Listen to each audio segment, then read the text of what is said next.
महादेव गुरु को मेरा प्रणाम। आप सभी को मेरा प्रणाम।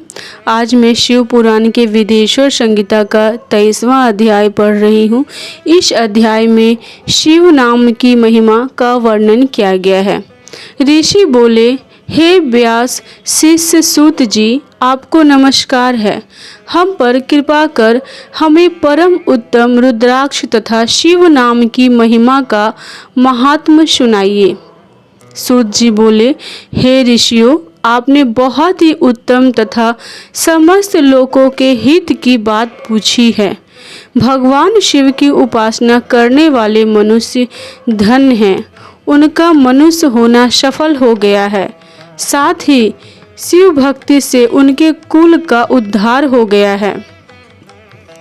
जो मनुष्य अपने मुख से सदा शिव और शिव नामों का उच्चारण करते हैं, पाप उनका स्पर्श भी नहीं कर पाता है। भस्म, रुद्राक्ष और शिव नाम त्रिवेणी के समान महापुण्यमय है। इन तीनों के निवास और दर्शन मात्र से ही त्रिवेणी के स्नान का फल प्राप्त हो जाता है। इनका निवास जिसके शरीर में होता है, उसके दर्शन से ही सभी पापों का विनाश हो जाता है।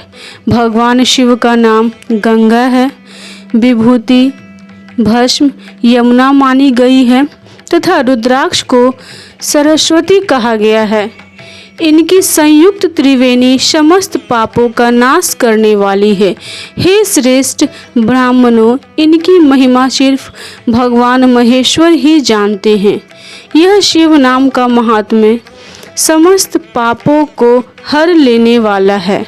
शिव नाम अग्नि है और महापाप पर्वत है। इस अग्नि से पाप रूपी पर्वत जल जाते हैं।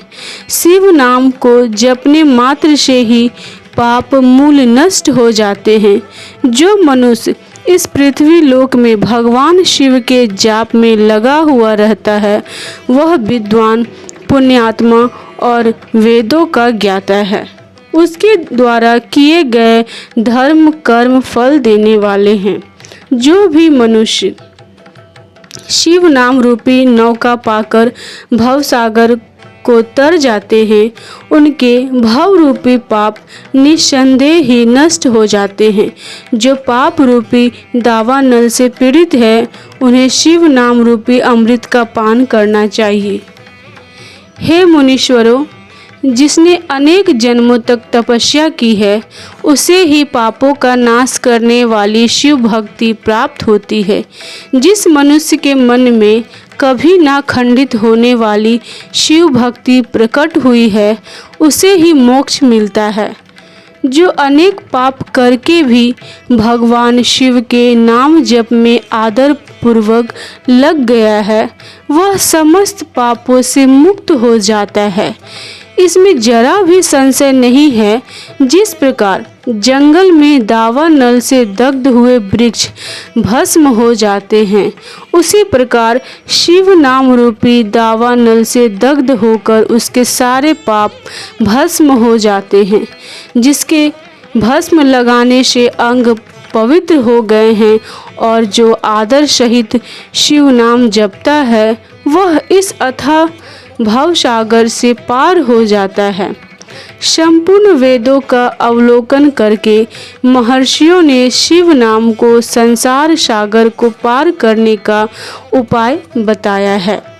भगवान शंकर के एक नाम में भी पाप को समाप्त करने की इतनी शक्ति है कि उतने पातक कभी कोई मनुष्य कर ही नहीं सकता।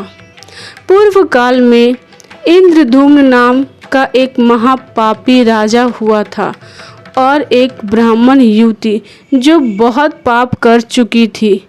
शिव नाम के प्रभाव से दोनों उत्तम गति को प्राप्त हुए। हे द्विजों, इस प्रकार मैंने तुमसे शिव नाम की महिमा का वर्णन किया है। इस प्रकार यहाँ 23वां अध्याय समाप्त हो रहा है। आप सभी को मेरा